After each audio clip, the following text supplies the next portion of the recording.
are briefcase personal political parties. Just tell me one political party which is not, it's either a cult-like structure or it is, a briefcase entity. Yeah? Yeah. Yeah, right. The moment you talk about Conservative Party, do you know any other person other than Ken Richards? No. Yeah? No. It's a briefcase outfit. Talk about the DF. Yeah, you know anybody other than the right honorable Mpuga? No. Nothing. Yeah. So most of these are entities whereby the party flag is given out in a whimsical manner. It depends on the whims of the party leader and his acolytes. So you realize that people feel shortchanged because they feel that the processes that result in people getting the party flag are not transparent. They are not above board. So when someone realizes that I've been shortchanged, I thought I could swim with these guys, but I've been shortchanged. They say, okay, let's go to the ballot. Yeah. In Kenya, there is a saying that there's a famous saying by a fallen politician called Kenneth Matiba. I don't know if you've heard of that name. Kenneth Matiba was he came second in the election of 1992 with Daniel Moi. He said they had a disagreement in the Forum for Restoration of Democracy in Kenya, Ford Party, with Jaramogi Oginga Odinga. So when they disagreed, he said, let the people decide. Now this is the notion that these people who go independent to swim against the party tide tend to turn to. They say, look, if you think your processes were fair enough, let the people decide. Let's go to the ballot. Yeah. Let the people decide. So it is the Matiba slogan that they are turning to. Yeah. So because two things: no internal democracy, and then of course we still have that hangover that came from living under the individual merit system of the movement political system for 20 years. Okay, I'm forced to ask this question about the opposition. No, at least this time round we have seen so many political parties coming up, including these latest ones from members of parliament who we thought were also part of the opposition. But is it also being hungry for power, or it is a project just like we discussed before? It would be unfair for you to call the opposition hungry for power. In Uganda, politics is the most lucrative form of employment. Oh. Yeah. So we have an unemployment problem. Unfortunately, that's the structure of Uganda's economy. So the opposition, and there is even no such thing as opposition.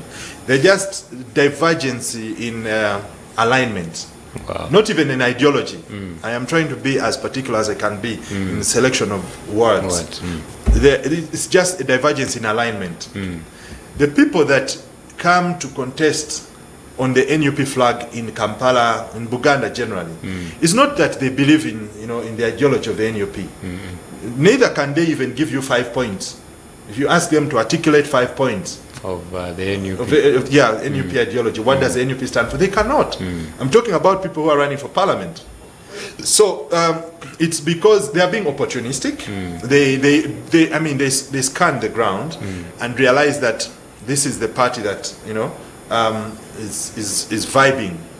It is what the people are aligning with. So they tend to follow that. They follow the public sentiment.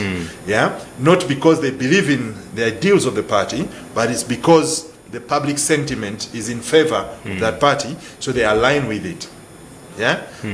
On any other day, if the public sentiment was to turn overnight and the public is aligning with the NRM, the same guys will be in the NRM. So you cannot therefore tag these guys as opposition guys. Okay. You can't.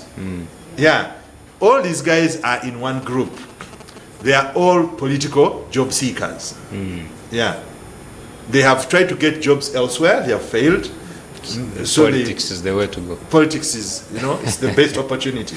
So these are job seekers. So let's not separate them. Let's just lump them together. Hey. Yeah, they are political job seekers. So now, if you ask me to discuss the characteristics of political job seekers in Uganda, I am happy to accept that invitation. It's not that I want to tag them as NRM, and me, I always lump them together, and I deal with them. I dissect issues, without bias. So today you'll find an NUP guy praising my tech because they think I'm attacking the NRM, or I am dissecting NRM. Then when I turn on NUP, then they say, no. So it's because they fail to understand. I'm trying to be as objective as possible. As a strategist, I have to, to break down issues first before even I craft strategies for my clients. So don't we have genuine opposition figures? But do we even have an ideology for the NRM? What is the NRM ideology? You've lived under the NRM for most of your life. What is the NRM ideology? My entire life, actually. Yes. Wow. That's an interesting one. So what's the NRM ideology? Before you tell me about opposition, I want to challenge you. What is it that they are supposed to oppose? Do you know what they are supposed to oppose? Can you articulate the NRM ideology? I may not know, but... Thank you. No, if you do not know it, then let's not talk about those opposing it, because you cannot oppose what doesn't exist. There is no NRM ideology. There's no ideology. Yes. There is no NRM ideology. NRM ideology is that President Museveni must be in power. He's the alpha and the omega. That's the NRM ideology. The NRM ideology is Museveni is in. So all these ones who have been coming in are just it is jobs. Pawns. They are pawns opportunities on the chessboard. Yeah, people are just looking for jobs, really. That's why you see they will switch parties like nobody's business. It doesn't happen in countries that have perfected or have been with this model of democracy for a long time. For me, my views are that this model of democracy is a propped up model of democracy.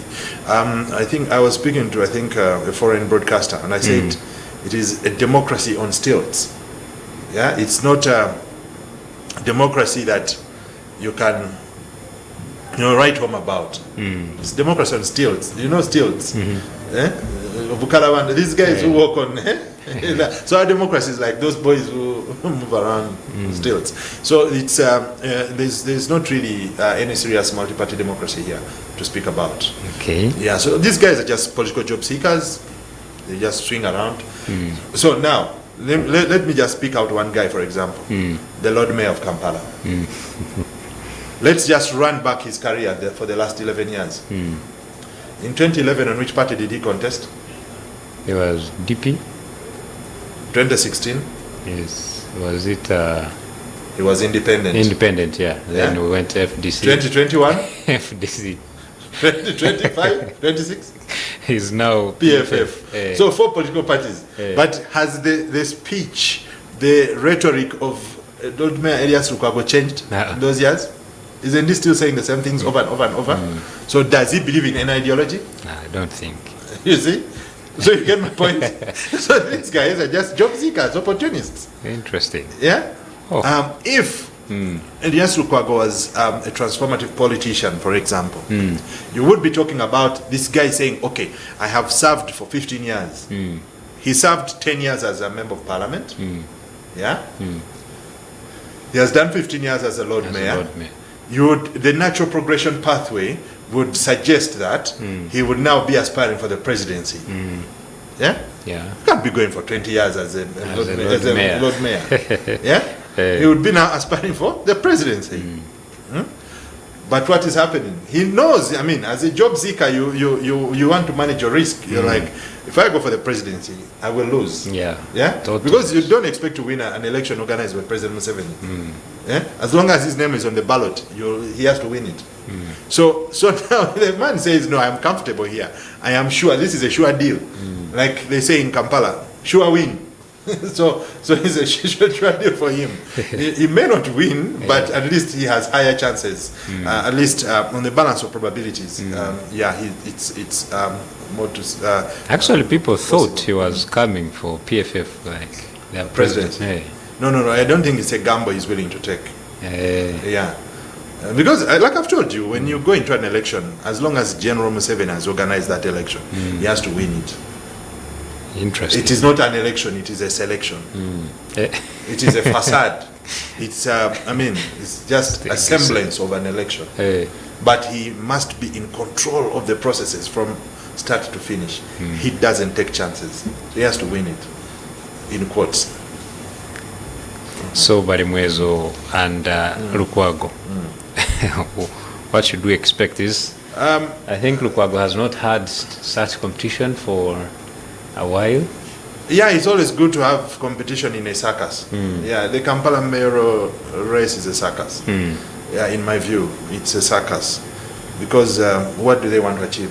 What does the Lord Mayor want to achieve? You know, what does Barimwezo want to achieve? Because the Lord Mayor in Kampala has been rendered inert. Position there. Yeah, the government of President Museveni prefers that they do away with an elected, head of the city. So even if they will concede a few things here and there in the laws, still practically they will make it impossible to even implement the little concessions they have made in the law. So it's very clear. So for anybody who comes to the position of Lord Mayor to be able to register something that they can write home about, they have to be an astute political deal maker. They have also to make concessions. They should be willing to sit on the table. There should be a leader who can swim against the tide, who can say, this is what the public wants, but this is what I have to do to get what I need to get done. Of course, it might cost them politically, but it depends on how they play it. So it needs a politician that is very strategic in approach and fearless. Yeah, that's the kind of politician. Now, the kind of politician that Nasa Sebagala was. But then you see that even Nasa Sebagala, he left when his ratings were at the lowest. Sure. By the time he was exiting the mayoral seat in Kampala in 2011, his ratings were at the lowest. Why? Because Nasa Sebagala, having been a seasoned politician, he knew that there is no way he could survive in the seat of mayor as an opposition politician against a powerful President Museveni. So he made a few concessions. He struck a few deals here and there to get what he wanted to get. Whether it was for personal benefit or public benefit, it's a story for another day. But he understood that the politics of a capital city is negotiated. You cannot get anything done if you do not negotiate it. You can't even run to Kenya. Go to Kenya. When a populist Mike Sonko was governor of Nairobi, he failed to understand these dynamics of capital city politics. So it ate him up. He was impeached and thrown out of politics for 10 years. So this is what I'm telling you, that politics of capital cities. Because the capital city, for us, the capital city is also the commercial capital of the country. So because it's the commercial capital of the country, it has the pulse of the nation. Over 60% of Uganda's GDP is in Kampala. So the president has the pulse, feels the pulse of the nation by looking at what is in Kampala. So there is no way he will just sit back and watch the politics of the capital go to an opposition politician that is not caged. They have to cage you. You have to be under siege by the ruling government. And it is also natural that a ruling government will be unpopular in the capital city and in most urban areas. It's not only here, it is something that is global. It's a global phenomenon. Why? Because capital cities have the highest concentration of media most of the time, highest concentration of repressive tax regimes. So these repressive tax regimes impact on people's pockets. So people feel the government in their pockets every day. When the cost of living goes high, when instead of having lunch for 10,000 shillings, you go and have lunch for 25, 30,000 shillings, you turn your anger onto the government. You feel that the government is not doing enough to protect you. So it is only natural that citizens or residents of a capital city will be anti-establishment. It's not just here in Uganda, it's a global phenomenon. Wow, very interesting, quite interesting insights there. And I want to appreciate you, Mr. Egesa, for all those. But we are going to take a short break and return because we have to take off these few commercials. Issues at hand.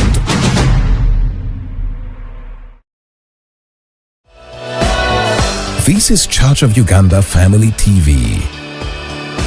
Enriching lives.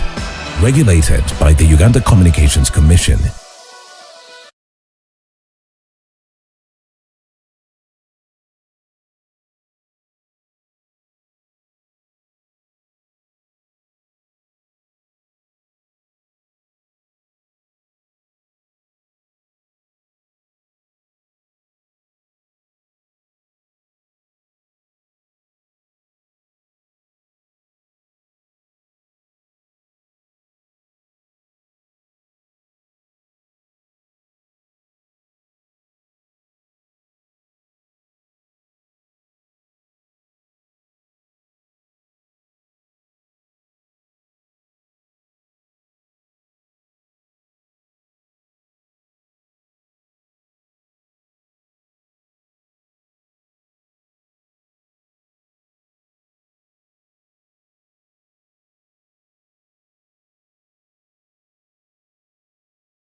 This is Church of Uganda Family TV. Enriching lives. Regulated by the Uganda Communications Commission. Issues at hand.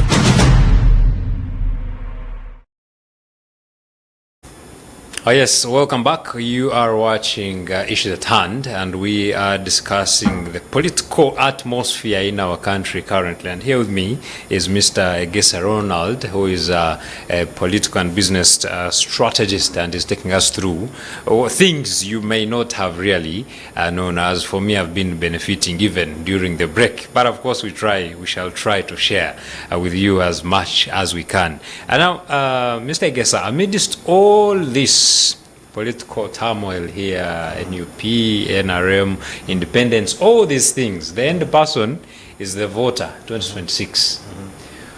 What is the voter's perception, I can say? What is the voter thinking of all this?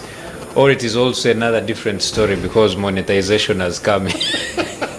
The good thing is you've started answering the question. Because when I'm looking at a voter, looking at someone they would have trusted, but because they did not get a card, they opt for independence, then as a voter I would maybe lessen my trust, or I would head on to stick to my person. But the times have changed. There is no that trust that we had in people. Politics in this part of the world usually attracts the worst amongst us. They're the guys that usually join politics. The most greedy, the most selfish amongst us usually end up in politics. They want to control, to rule. The voter is usually a loser.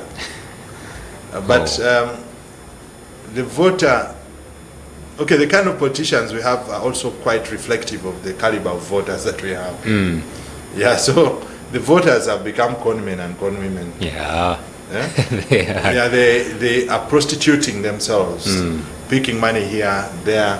So you will find that an average voter in rural Uganda today, where you have a plethora of candidates running for different offices, a voter will collect money from about 5 or so candidates. Some might even be running for the same position. Yeah, that's very true. And then they will vote somebody else. Yeah. So the voter knows that there's nothing I'm expecting from these guys, so I'm not going to judge them based on their manifesto, if there is any. It is let's seal this thing here. Let's just chigwera wano. Tuchimalirize wano.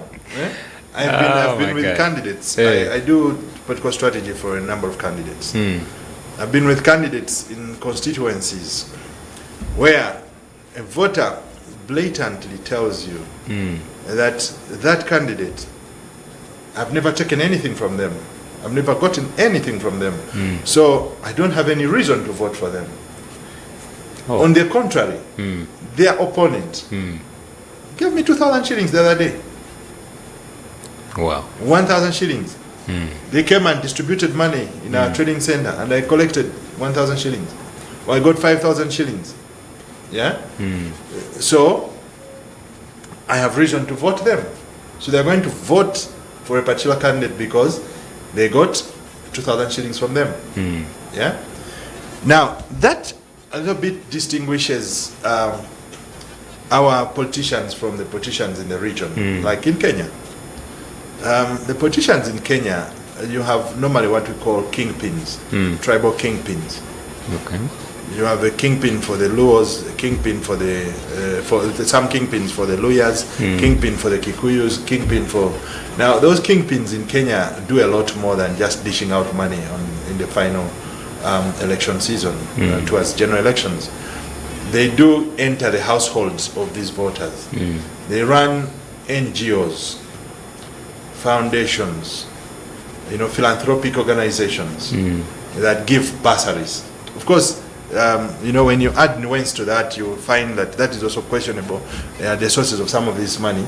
They still run what was outlawed here, and also has been outlawed in Kenya, the Constituency Development Fund, which they use, to popularize themselves, extending bursaries to learners and all that. Now, that is absent in Uganda today. So now it's a cash transaction in Uganda.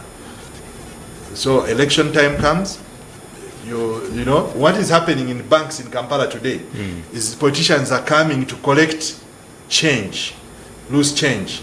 Yeah, you go with bundles. Someone will pick 50 million in denominations of 2,000 shillings. Oh wow. Yeah, because they know that is going to be very useful.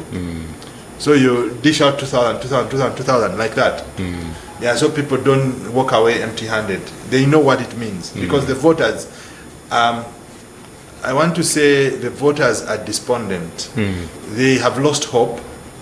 There is totally no hope in politicians delivering on their promises or meeting the expectation. There would be standard expectation of a person occupying political office. So the voters have lost all that hope. So so in the wake of that, you know, despondency, they choose to just go for a commercial transaction. Yeah, just going into a commercial transaction, which is, you know, political prostitution, for lack of a better word. Yeah. Yeah. So that's what I can tell you. So as we head forward to 2026 general elections, how do you oversee the election period? As we also head to discuss on how it will go down, so many people are in fear of violence taking peak and all those things. What's your outlook? First of all, when you go back to, we've had several election cycles under the NRM. There was the first election cycle around 1989. I don't know if you know about that one. Not certain. That is how the Rebecca Kadagas ended up in the National Resistance Council. You know, for us when we were in primary 3, 4, we used to sing NRA, National Resistance Army, NRM, National Resistance Movement, then NRC, National Resistance Council. So they had the NRC as the legislature, the NRM as the controlling the executive, and then the NRA controlling the military. The military, okay. Yeah. So the first election cycle of 1989, when they elected people to the National Resistance Council, was the first election cycle. The next election cycle was 1994. That was the Constituent Assembly. That's where Ugandans elected delegates to go and make the 1995 Constitution. The next election cycle was 1996. The next one was, the 96 election cycle was prolonged. And it ended, I think, around 98 with the Kampala mayoral elections and other LC5 elections. Then 2001, 2006, 2011, 2016, and now then 2021. Those are 8 election cycles. And NRM. Now we are going into the 9th. I think that's enough, you know, a sample space for someone to draw conclusions, and we go beyond just anecdotes. So we have, you know, some data to work with and come to some empirical conclusions. What defines electoral politics under the NRM are 2 things. Militancy and money. So I have summed up elections for you. Are you seeing anything different in 2026? No. The writing is on the wall. All the signs are there. Yeah. Do you expect militancy? And when I say militancy, I'm not just referring to the involvement of the military in elections. No. Both sides. Yeah? Both sides. The establishment or the pro-establishment group and the anti-establishment group. Both sides are militant. Yeah? So that's why you will see the NUP draws inspiration from the military. The military, yeah. The red beret, their attire, yeah. So that is a social psyche that is prevalent in Uganda today. It's a social psyche that Ugandans believe that power and the military are one and the same. And that for you to have power, you must demonstrate. And now that is the legacy of President Museveni. That is what he has left in Uganda. In fact, I have friends in Kenya who usually say Uganda's population is obsessed with the military, just like Kenyans are obsessed with tribe. Yeah. So when it comes to political organization in Kenya, the ethnicity and the tribe becomes the pivot. Whereas in Uganda, it is always about militarism. The military, who is going to control the military? The military will do this. Then the other guys say, no. We are in a struggle. We are in a war. It's a war zone. Yeah. So militancy is on both sides. You cannot just, point fingers at one side. It's a national psyche. Our people are all thinking that way. They are thinking that for me to get power, I must demonstrate that I am some kind of military commander. Yeah. So even the jargon that is used, it's usually jargon. That's why you see the NUP jargon is foot soldiers, principle. Understand? So so this is and you see why I'm saying this is because the NUP is very popular among the young people. So these are young people that have grown up in a militant Uganda.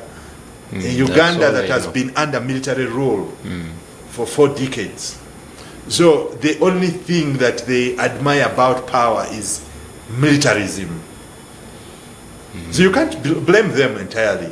That's what they You know. just have to understand that this is what they have grown up seeing.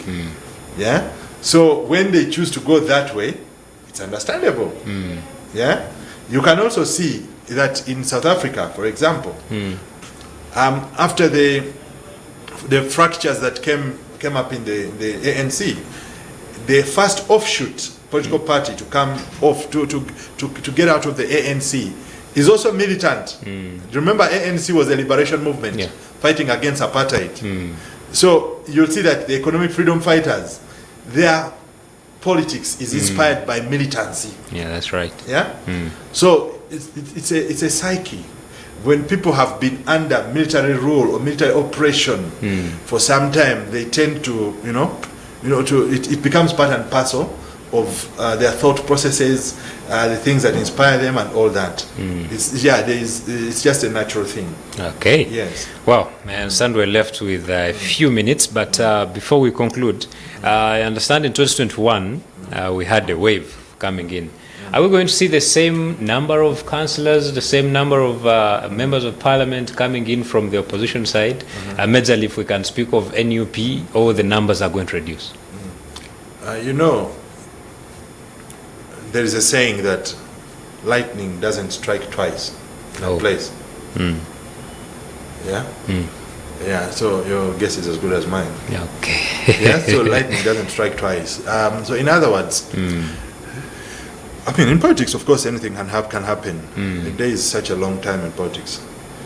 Strategic blunders from the other side, like the things that the Bachwezi camp are doing right now, can actually recreate a wave or even a bigger one. Actually, the danger in some of those actions is that they raise the political temperatures so high that it can degenerate into something else. What I keep telling people and my friends or my clients is that at no point, regardless of how much power is at your disposal, at no point should you ever assume that you are a monopolist of violence. Should you never assume, at no point should you ever assume that you are a monopolist of anger.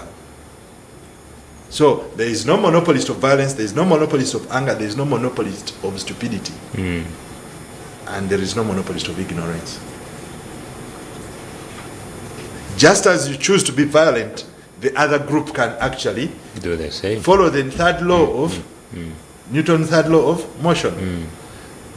To every action, an equal and opposite reaction will come. So you keep pushing the NUP. What if they strike back? And then you'll end up with, something that you may not have wished for. So you'll end up with playing to what we call the law of unintended consequences. So you thought that you are decimating the NUP, but then you end up with a public reaction. And for a government to fall in Kampala, it doesn't need the whole country to riot. Governments fall even when they are very popular in the countryside.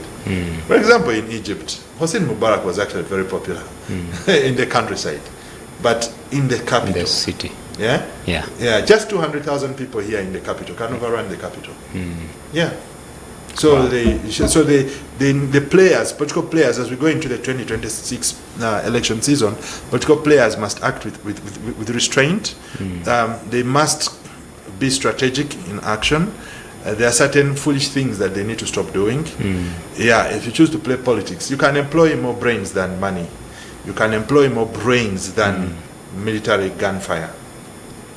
All right. Very interesting. Yeah. Yes, our time is past spent, and I want to really appreciate you so much for the insights you've given us. So, if you can give us concluding remarks as we see ourselves out. I think I've given them.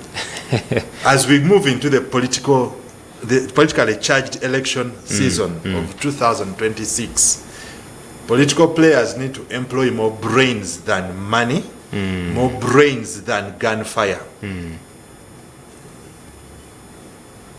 That's it. Interesting. Thank you so much. That is Mr. Egesa Ronald Leonard. He is a business and political strategist, and I believe you have really gained much insight into what he has brought for us here today. We really want to appreciate you so much. Also, we appreciate you, our people out there, for always keeping it to Start of Uganda Family TV. It is a political season. Please play your cards very, very well. Both parties, both for the voters and also the aspirants themselves. Play your cards right, because in the end, 2026 February is not very far. January. Yes, January is the election. I mean, after everything is done. February is just, you are going to be meeting these people everywhere. So please play your cards very, very well. I want to wish you a lovely day. Please stay on. More programs are coming up, including Coffee Break with Rita Nandera. Issues at hand.